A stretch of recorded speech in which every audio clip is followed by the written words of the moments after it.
What's up guys, Rejinx here again. It's been a busy month in VR MMOs. In the last month we've had price cuts, game updates, pre-alpha announcements, Tavern talks, and headset shortages. Let's get to it.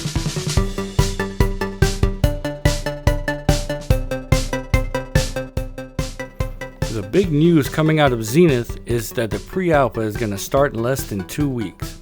March 21st is set to be the start of the pre-alpha and it's supposed to run for the full weekend. And if I'm understanding correctly, it sounds like it's going to run for the following weekends as well. There are a few restrictions to the pre-alpha. The first pre-alpha is only for Rift and Rift S. And players have to sign an NDA and will not be allowed to stream or post any recording of the pre-alpha. From what the devs say, it will be more of a tech demo than the full game. You won't have character creation or anything like that. As an Index user and a VR news junkie, the restrictions kind of put a damper on my excitement for the pre-alpha. But hopefully my wife will let me borrow her Rift and I'll be able to play on that. Either way, it's awesome to see another project starting to put stuff out where people can play it. Virtual Boy, see it now in 3D. So I got a question. Do you like talking? Do you like taverns? Then Ilysia has you covered with their monthly Tavern talks for their Patreon supporters. Since my last video, the Ilysia team has done 2 Tavern talks. The first was in a joke MS Paint created world. Honestly made me think that it would actually be kind of cool to have a crayon VR MMO. The second was done in a world that is supposed to be much closer to the final product and what the game will look like. And it was created to show off the climbing mechanics that'll be in Ilysia. Both talks were packed with information about the upcoming game. In the latest talk, it was revealed that a major gameplay trailer and the Kickstarter will likely drop in less than a month, maybe at the end of March. I have actually made highlight videos of each of the Tavern talks. I will post a link to them in the thing.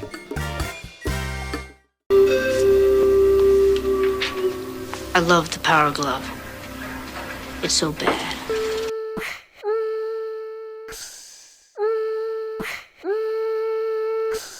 Now on to the games that are currently out. First we'll start with OrbusVR. I guess the biggest news for people getting into VR is the permanent price drop. OrbusVR has dropped from $40 down to $19.99 on all platforms. You'll get the same game for half the price. And on March 10th, Orbis started their Spring Festival. The Spring Festival comes with a new look to the world, a couple new enemy types, a new quest line, and a few cosmetics. The devs made a point of saying that the Spring Festival will be a smaller festival than the Winter Festival and what's planned for the Summer Festival. The last news out of Orbis is for its upcoming paid DLC that they're calling the Mini Story Packs, which is actually going to be 5 mini levels, and what they mean by mini levels is you will literally be shrunk down to a miniature size. It's supposed to contain mostly storyline. It'll be 10 to 15 hours of story, 5 zones, and they said there'll be new cosmetics like new armor sets, new weapons, pets, and furniture. And it'll cost $9.99 as discussed in my previous video. But we got a little information on what the story is going to be about. Here's a little write-up that they have. Your adventure begins in Pierre's shop. After Pierre's assistant, Gorman, enlists you to help find his friend Zarp. He will provide you the Micronizer tool and instruct you to try it out in the shop before venturing out. Once shrunk down, you'll have a chance to explore the shop from a new perspective, as well as get your first shot at the new climbing mechanic in the game. From there, you'll be sent to other new mini zones. Sounds like a neat change, so it sounds like you'll only be able to climb when you're shrunk down. It'd be a cool addition to the game. I'm definitely excited to try it out. They still don't have a release date. They're still saying second quarter of 2020, so it should be in the next few months. This helmet is wired to the computer so that when you move your head to the left or to the right, the images also move to the left and right. So to your eyes, you're no longer here, you're actually in there.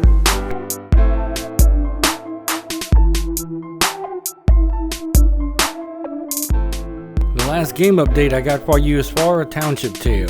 There's been 2 updates since my last video on a Township Tale. The first added customization presets for cosmetics, so you can just pick your preset look when you go to a new server instead of having to start from scratch.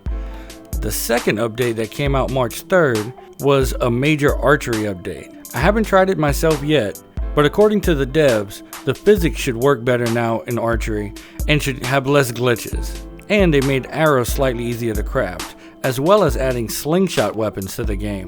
Also, on March 9th, the devs released a new Altcast podcast. They talked a little bit about their progress on the forest and about putting together some merch for the fans. And they went deep into their future plans for a foraging and alchemy system for the game. The potion making sounds like it'd be a really cool addition to the game. They ended the cast with a pretty long Q&A, and if you're interested in listening to it, I'll leave a link in the thing. The other big news in the VR space is the lack of headsets due to the coronavirus. Not much I can say about it other than it sucks. From what I've read, the Index is still available on an 8-week wait, and the Quest is at a similar wait period. Let me know in the comments if there's some of you out there who want a headset but can't get one due to supply. In my opinion, it's great that so many people want to try to join the VR community, and I hope this doesn't discourage people from making the jump into the metaverse. The last thing I want to say is thank you to everyone who has watched and subscribed to my little channel. I just hit 200 subs, and I know that isn't a big number on YouTube, but it's nice to feel like I'm contributing a little to the VR MMO community. As just a regular guy with kids and a more than full-time job, it is easy to feel like my social group I live in is very small and that the ripples I make don't lead very far outside of my little world. But this VR MMO hobby of mine has helped me feel like I'm connected to so many people around the world, and I hope as the games get bigger that more people are able to feel the same way I do as they're part of the beginning of something big. Thank you so much for watching.